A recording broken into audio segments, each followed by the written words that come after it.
Todos, que a paz do Mestre Jesus possa estar conosco hoje e sempre. Para mim é uma alegria retornar a esta casa, onde nós temos a oportunidade de aprendermos juntos, porque somos aprendizes de Jesus. Por mais que a gente aprenda, a gente tem algo mais a aprender. E é muito bom quando a gente pode fazer essa aprendizagem, realizar essa aprendizagem, junto com irmãos que coadunam com as nossas ideias, com as nossas filosofias de vida. É muito bom, porque um sustenta o outro. A verdade é essa. Um sustenta o outro. Como vocês sabem, esta casa faz uma sequência sistemática do estudo do Evangelho. E hoje nós vamos estar falando um pouquinho sobre o capítulo 21º, que está intitulado Haverá falsos cristos e falsos profetas. Eu vou fazer duas perguntas aqui, e é para os encarnados, porque os desencarnados já sabem, tá bom? Quero que vocês respondam que sim ou que não. Nós podemos acreditar em todos os espíritos? Não podemos acreditar em todos os espíritos? Vou fazer outra pergunta. Nós devemos acreditar em todos os espíritos? Então, vocês passaram 50%. Nós podemos, porque nós temos o livre-arbítrio. Mas nós devemos? Não. Tanto é verdade isso, que quantos irmãos são ludibriados, são enganados, são iludidos por irmãos, por espíritos, como nós, muitos encarnados, reencarnados, melhor dizendo, milhares desencarnados, que de alguma forma nos enganam. Então, poder nós podemos. Agora, a pergunta que nós devemos responder para as nossas consciências é se nós devemos. E estudando o Evangelho, estudando as obras básicas, nós vamos constatar que não devemos acreditar em todos os espíritos, porque existem irmãos que tentam de uma forma ou de outra, se apresentar para nós como falsos cristos e falsos profetas. Compreendendo numa dimensão maior, profetas, aqueles que, de alguma forma, tentam nos auxiliar, saindo da ótica da compreensão de que profeta é aquele que prediz o futuro, aquele que faz assertiva sobre algo que vai acontecer. Se nós pegarmos o movimento espírita, nós vamos constatar que, de fato, tivemos e temos muitos profetas que trouxeram, pelo exemplo, o exemplo prático da vivência, somado aos conhecimentos teóricos que nos apresentam. Todavia, nós também não podemos deixar de dizer, meus irmãos, que muitos filhos têm caído nas tentações por conta da, primeiro, pouca observação, pouca vigilância e pouca oração. Então, quando a gente estuda esse capítulo, haverá falsos cristos e falsos profetas, nós vamos encontrar alguns tópicos aqui que vai falar que a gente reconhece a árvore pelos frutos que ela produz. Então, quantos filhos, irmãos, foram desmascarados na história da humanidade por ter preditos, por ter trazido para essa humanidade que teve contato assertivas, predições que a gente sabe que não aconteceram.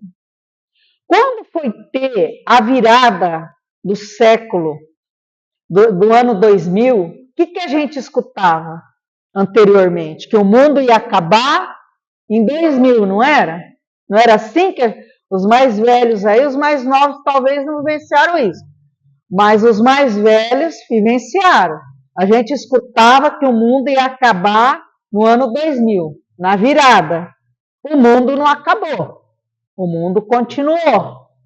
A gente ouviu falar que quando passou um determinado momento com a entrada da era tecnológica, ia cair todos os sistemas, ia ser o caos. Alguém predisse isso? Aconteceu isso? Não.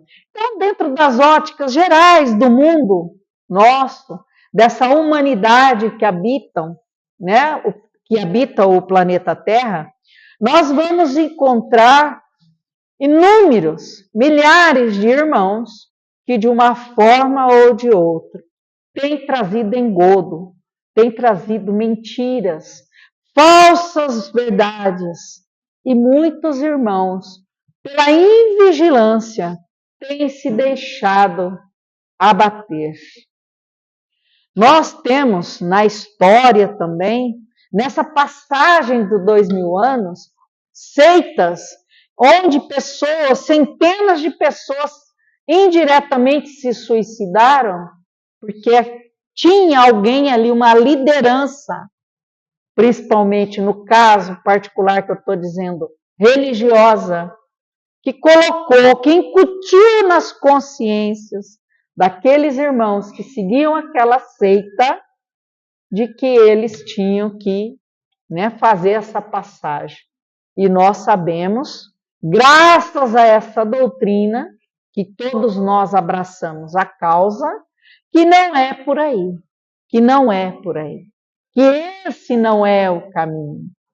E de lá para cá, desde o advento de Jesus, trazido posteriormente com uma assertiva mais contundente dos irmãos de luz, né, por meio da codificação, nós temos nos deparado com diversas situações onde, né, irmãos têm se destacado, e que a gente sabe que de perfeitos e de profetas eles não têm nada.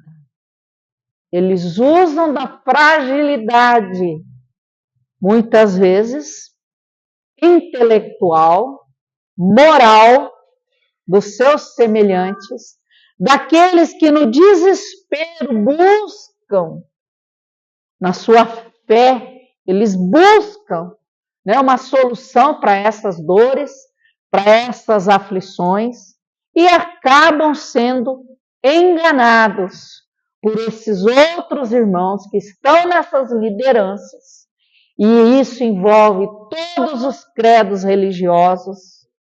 Nós não estamos isentos disso. Quantos falsos curadores?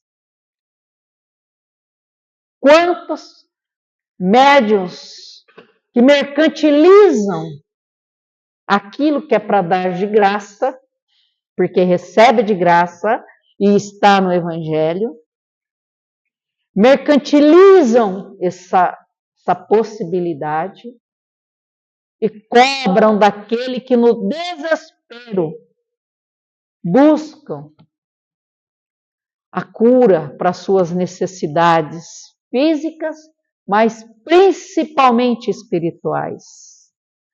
Porque nós sabemos que toda desarmonia, todo desajuste no nosso corpo físico advém de um desajuste do espírito. Quem é doente não é o corpo a priori, é o espírito que está desarmonizado. Todavia, pela monoideia nesses desajustes, o organismo físico, passando pelo corpo perispiritual, somatizam essas diversas doenças. Sem contar, né, nas desarmonias kármicas que a gente sabe que são, né, soluções que nós vamos tendo a oportunidade de realizar para que voltemos para a pátria espiritual melhores do que quando aqui chegamos, mais harmonizados com as leis divinas. Então, nós espíritas, que abraçamos esta causa espírita, precisamos estar muito atentos, porque nós estamos passando por um momento de muito assédio, meus irmãos, de muito assédio por irmãos líderes no mundo espiritual, mas falsos cristos e falsos profetas, e que por nós estarmos no movimento, numa filosofia que nos liberta, e que se nós cumprirmos com os seus preceitos, nós voltaremos para o mundo espiritual melhores do que quando aqui chegamos. Bezerra de Menezes nos ensina, juntamente com Manuel Filomeno de Miranda, que nós, usando uma expressão chula, mas que todos entendem, somos a bola da vez. Hoje me aconteceu de tudo para me desequilibrar. Tudo que vocês pensarem em termos de trabalho, né? Várias coisas aconteceram. O que eu fiz? Não sou melhor que ninguém. Mas na hora que eu fui me alterar, eu fiz o contrário. Eu entrei na minha sala, fiz uma oração e pedi para Deus me dar sabedoria, para o meu anjo da guarda me dar sabedoria. E isso não é mérito meu, mas é o aprendizado que esta doutrina me traz. E aí eu percebi, porque eu não vejo nada, não escuto, mas eu tenho a sensibilidade. Então eu senti que aquilo ali era para me desarmonizar. E os irmãos que estão no mundo espiritual, que não querem que esse planeta avance por conta do seu egoísmo, por conta do seu orgulho, o que eles fazem? Eles assediam todos. Ninguém está livre de ser assediado por irmãos que não querem o avanço. Todavia, nós que temos a verdade esclarecida, porque todos nós que abraçamos essa causa, temos o conhecimento do que é produzir bons frutos. Qualquer um de nós aqui sabe o que temos que fazer, o que tem que fazer para estar alinhado com a lei divina. Quem aqui não sabe que tem que praticar o bem? Quem aqui que não sabe que tem que procurar ser o máximo possível justo dentro da relatividade que nós nos encontramos, espiritualmente falando? Porque perfeito nenhum de nós é. Mas já temos a perfectibilidade em nós, porque somos essência divina. Temos tudo de bom dentro do contexto de se produzir bons frutos. E isso entra no tripé da doutrina espírita. Quando nós aprendemos que os princípios desta filosofia estão alicerçados, estão balizados na justiça, no amor e na caridade. Então, todos nós podemos ser bons profetas quando nós, amparados neste Evangelho, levamos pelos pensamentos, pelos sentimentos e pelos atos as suas lições, no contexto de auxiliar aqueles que estão sob nossa tutela. Tutela em que contexto?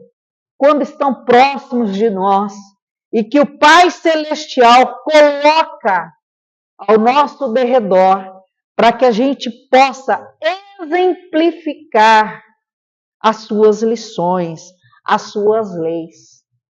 Então, produzir bons frutos é isso, meus irmãos. É se apoderar, se apropriar das lições trazidas por Jesus e pelos amigos de luz, por meio deste Evangelho segundo o Espiritismo, e pôr em prática, vivenciar, tendo mais tolerância e trazendo a verdade, mesmo que ela nos doa. Porque muitas vezes, como a prece do nosso irmão, pedindo para que Deus nos ajude a ser mais benevolentes, a perdoar, e eu coloco a indulgência, e levar uma palavra de consolo, saber ouvir. Essa semana que passou, sexta-feira e segunda-feira, nós recebemos na nossa casa o Adeilson Salles. O Adeilson Salles é um palestrante, né, espírita do Guarujá e que faz palestra no Brasil e no exterior. E nós conseguimos trazer ele 2 dias lá na nossa cidade. E ele disse uma coisa, numa das falas dele, que me marcou, que nós precisamos ter a escuta atenta.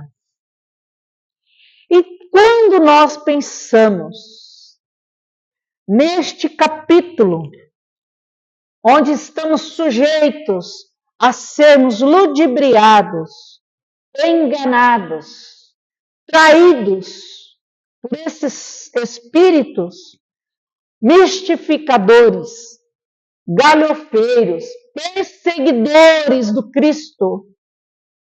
Quando nós temos consciência disso, que existem esses filhos, e nós nos prontificamos a orar por eles, porque Jesus nos ensinou isso.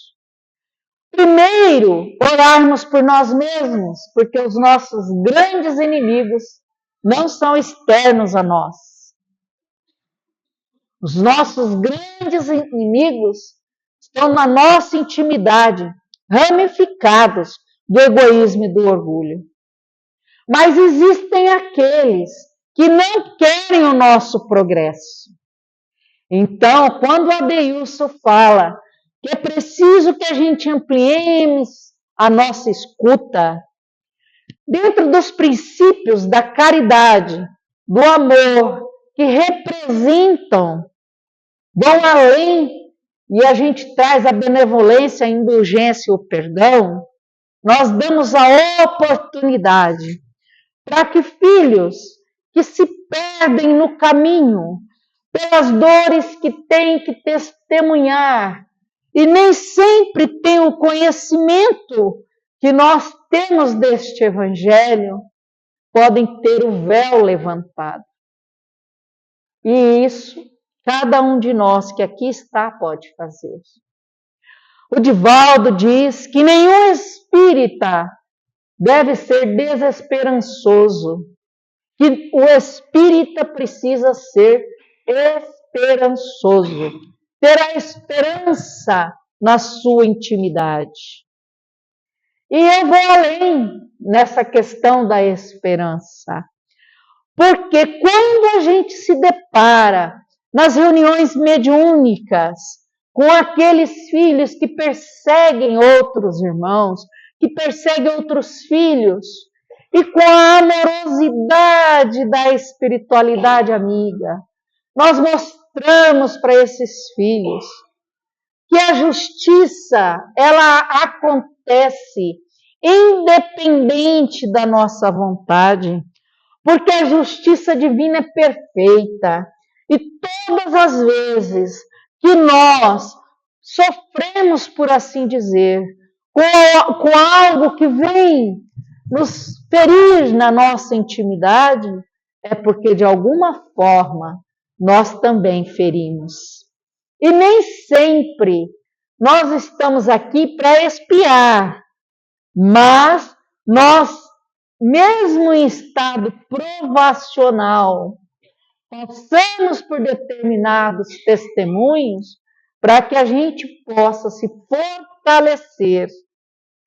E nesse fortalecimento da aceitação à vontade divina, sairmos vitoriosos desta reencarnação.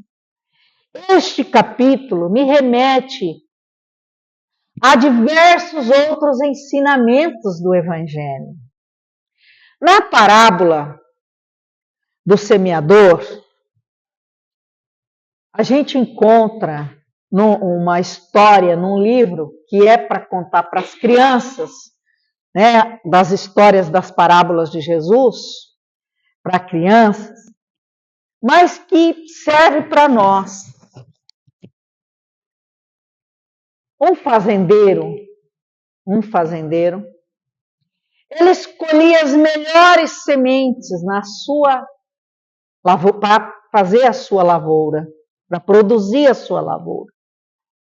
Ele não tinha preguiça, levantava muito cedo, preparava a terra, tirava todas as ervas daninhas que tinha porventura naquela terra, escolhia os melhores adubos, escolhia as melhores substâncias para deixar aquela terra bem fértil para colocar aquela boa semente. Um dia, ele fez a sua semeadura, escolheu a melhor semente, o solo já estava preparado e ali ele, juntamente com os seus trabalhadores, produziu aquela plantação, construiu aquela plantação, realizou aquele plantio. Mas esse fazendeiro tinha um vizinho, e esse vizinho se considerava seu inimigo.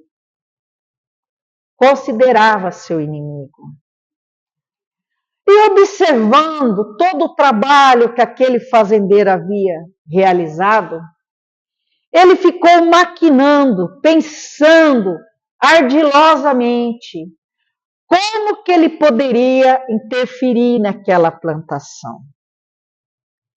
E ele, então, após aquele dia cansativo para aquele bom fazendeiro, para aquele ser que havia feito tudo para ter uma boa colheita, ele pensou em jogar pedregulhos no meio daquela plantação.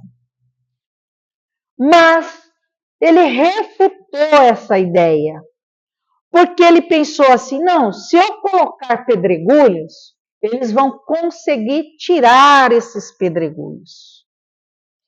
Eu, então, vou semear joio junto com esse trigo, com o que foi plantado. E assim ele o fez. E ficou muito feliz com o que fez. Passado um tempo, essas sementes germinaram. E os trabalhadores daquele fazendeiro identificaram a mistura das sementes, das plantas. Então eles chegam até o fazendeiro e diz para ele, Senhor, o senhor já sabe o que aconteceu com a lavoura? O senhor observou que existem ervas daninhas no meio do trigo, que existe outra planta no meio do trigo. E para quem não sabe, o joio não serve para alimentação humana.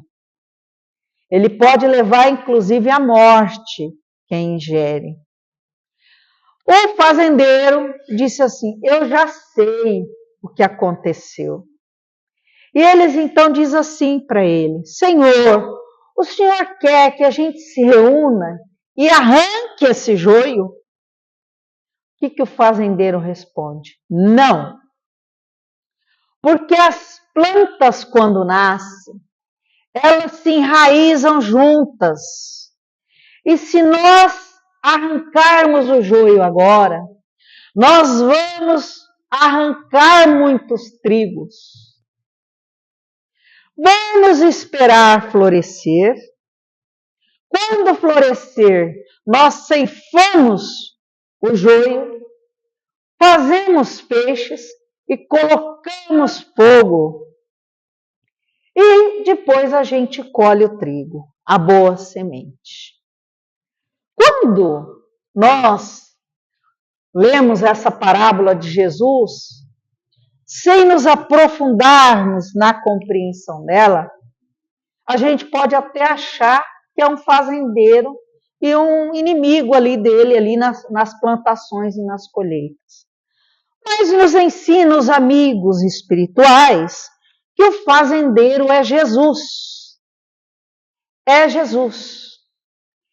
E eu entendo que esta parábola cabe aqui, porque em tempos de mudança das condições planetárias da Terra, nós estamos entrelaçados entre os joios e os trigos, compreendendo os joios, os nossos irmãos que mistificam, que tentam enganar e muitas vezes enganam, que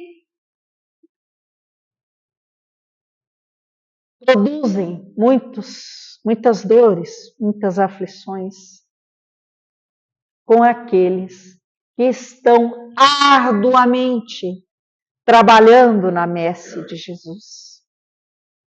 Quantos exemplos na humanidade de irmãos, de filhos de Deus como nós, que doam-se, que doaram-se em plenitude para fazer o trigo florescer nos diversos campos desta morada. Madre Teresa de Calcutá, Gandhi, Irmã Dulce, Chico Xavier, Divaldo, Raul Teixeira e tantos outros, meus irmãos.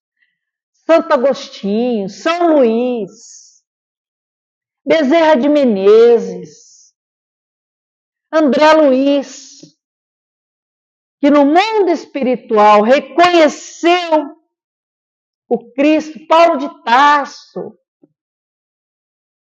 São inúmeros irmãos que, ao se apropriarem da verdade, refutaram os falsos cristos, refutaram os falsos profetas e trilharam nos passos, nas pegadas de Jesus.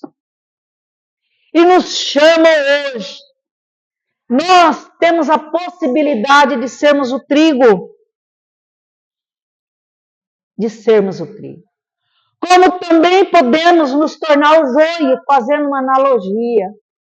Porque vai depender do que nós trazemos dentro dos nossos corações. Porque os nossos corações representam o que os nossos espíritos pensam. Nós podemos enganar o irmão aqui encarnado, mas nós não enganamos Jesus. Nós não enganamos o Pai Celestial. E não é por acaso que Jesus disse que onde está o vosso coração está o vosso tesouro.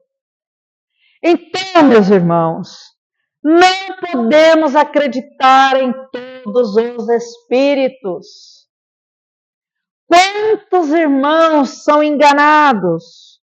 Porque nós estamos rodeados de falsos profetas. Outro dia, eu recebi um vídeo, porque eu faço parte da USE de Jales. E eu fui falar numa casa, numa cidade, e eu vi na lousa um palestrante. E esse palestrante, quando foi há muito tempo na nossa casa, ele fez uma prática na sua fala que eu e Rivane entendo que não era espírita, não era uma prática espírita, era uma prática espiritualista. E eu entendo que se eu estou dentro da casa espírita, se eu abracei a causa espírita, todos os meus atos dentro da minha vida têm que estar embasado, tem que estar alicerçado nas obras básicas. Nós temos outras importantes, sérias, mas tem que estar pautada nas obras básicas. E aí eu perguntei para o dirigente daquela casa que houvera me convidado se aquele palestrante já havia falado naquele ponto de luz. E ele disse que não, que ele foi agendado por conta de uma indicação. E aí eu disse para ele, e isso está nas obras, quando eu prejudico só a mim, é a mim que eu estou prejudicando. Mas se eu venho numa tribuna e trago ensinamentos que não são doutrinários, a responsabilidade é de quem me convidou para estar aqui. Então, o dirigente da casa espírita tem que ter muito cuidado com esses falsos profetas e cristos. Mas sem julgamento. Eu falei para ele, aconselhei, observe a fala dele. E assim foi feito. E de lá para cá, o que aconteceu? Para eu não me estender muito. Eu fui trucidada por algumas pessoas, porque a partir do momento que eu recebi uma informação verídica, comprovada de uma coisa que aconteceu, eu passei para o presidente da USE, que era meu dever. Aí ele tomaria a atitude que ele quisesse. E isso se desdobrou. Para meu espanto maior, uma outra situação de uma pessoa que eu tenho muito carinho mesmo. Inclusive porque contribuiu com a fundação da nossa casa, o Bezerra de Menezes de Jales. Permitiu que um determinado médium falasse que o Chico Xavier é um engodo. E falou outras coisas. Então, meus irmãos, nós não podemos nos enganar.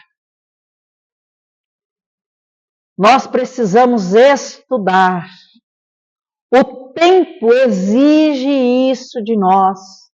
Estudar a doutrina espírita, estudar as obras básicas, porque elas vão dar referenciais para que a gente possa separar o joio do trigo. E aqui eu quero dizer para vocês que o trigo é Jesus nos nossos olhares. Mas, na verdade, na parábola, o semeador é Jesus. E ele nos escolheu para sermos trigos. Mas nós também temos a oportunidade de querermos ser o joio. O que precisamos é desvincularmos das raízes do joio, para nos fortalecermos como trigos, frutificando. Eu sempre digo que o trigo, ele é rico, porque quando a gente pega o trigo e ceifa o trigo e produz, nós fazemos pão, né, os pães, nós fazemos broa, nós fazemos torta, nós fazemos creme, nós fazemos purê, nós fazemos biscoito. É de uma riqueza a semente do trigo. E cada um de nós podemos, porque Deus nos criou para sermos trigos. E nos colocou um ser de grandeza para que pudesse nos dar condições para que nós venhamos a florescer, a frutificar e gerar novos frutos. Dessa maneira, como que nós vamos definir o verdadeiro profeta? Fazendo bem, cuidando desses ensinamentos como nosso grande tesouro, mas não para ficar guardado, para ser vivenciado. Porque já disse nessa casa, se fosse para nós ficarmos presos às teorias do Evangelho, Jesus não teria vivenciado tudo o que ele vivenciou. Todos nós aqui sabemos que Jesus não escreveu uma linha, que ele praticou, ele pegava os ensinamentos das lições do cotidiano daquele povo. E muitos o renegaram, inclusive nós. E hoje, nesse processo de transição planetária, foi-nos dada a oportunidade de sermos aquele trigal que não tem vendaval que destrua, porque tem raízes fortes, sustentadas por um solo fértil, por meio dos seus exemplos. Meus irmãos, temos vários pontos neste capítulo para que nos mostram, que nos ensinam, que nos orientam a sermos bons profetas, ou melhor, verdadeiros profetas. Mas podemos resumir que o verdadeiro profeta é aquele filho que leva a verdade nos seus pensamentos, nos seus sentimentos e nas suas ações. Compreendendo a verdade como as leis do Pai Celestial, apresentadas pelo Cristo e robustecida com o adubo da doutrina espírita, por meio do Evangelho segundo o Espiritismo. Os falsos profetas, eles estão aqui encarnados, eles estão desencarnados. Vocês viram que eu falo com as mãos, né? Mas não tem problema. Não sou italiana, mas falo com as mãos. Né? Então nós estamos rodeados tanto dos falsos profetas encarnados como desencarnados. Mas o que vai nos fazer enxergar é o conhecimento. E é por isso que Kardec nos ensina: espíritas, amai-vos. Espíritas, instruí-vos. Eu sempre digo na casa que eu presido, que eu estou lá, que eu dou os estudos. A casa espírita não pode ser só palestras. A casa espírita não pode ser só trabalhos sociais, fraternais. A casa espírita precisa de uma psicosfera de estudos. Porque na medida em que nós vamos compreendendo e participando dos estudos, nós vamos fazendo florescer a nossa sabedoria, o nosso discernimento. E diante dos desafios que a vida nos impõe, estaremos robustecidos para superarmos. Porque todos nós sabemos que estamos aqui de passagem. E quantos filhos choram, clamam, arrependem-se, angustiam-se no mundo espiritual, porque tiveram a oportunidade de serem trigos, mas se deixaram ser entrelaçados pelas raízes do joio. O tempo é hoje, meus irmãos. Não deixe para amanhã. O tempo é hoje, porque o ontem já foi e deve servir de aprendizado para nós. Nenhum filho de Deus deve ficar remoendo o passado, sofrendo com o passado, se achando menos importante. Cada um de vós, meus irmãos, é uma pérola de Jesus e é o tesouro do Pai Celestial. Cada um de vós, meus irmãos, é uma unicidade amada pelo Pai Celestial.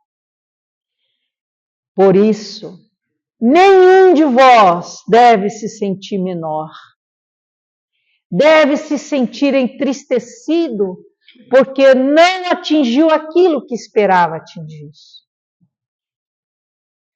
Todos vós, meus irmãos, com mais dores, menos dores, com mais dificuldades, com menos dificuldades, mas saibam que são amados pelo Pai e que o fardo que carregam é porque conseguem carregar.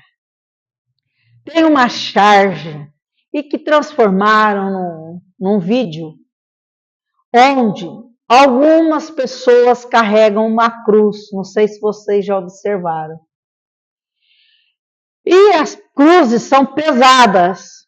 E um desses filhos pede para que a sua cruz seja cerrada, ou seja, diminuída. Lá na frente tem um despenhadeiro. E os outros que carregaram a sua cruz, utilizam essa cruz para atravessarem o despenhadeiro.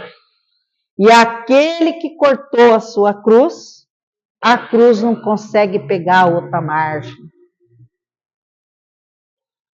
Lógico que é uma simbologia isso, mas é para que nós venhamos a compreender que podemos ser verdadeiros profetas quando levamos a esperança, quando auxiliamos os nossos irmãos a fortalecerem a sua fé, a sua crença, a sua confiança no Pai Celestial.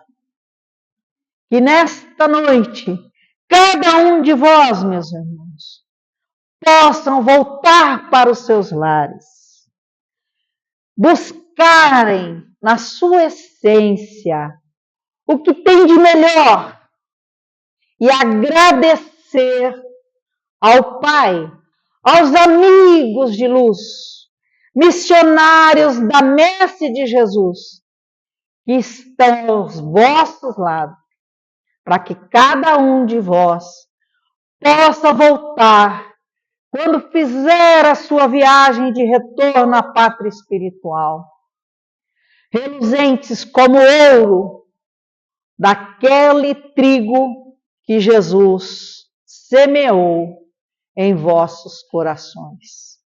Muita paz a todos.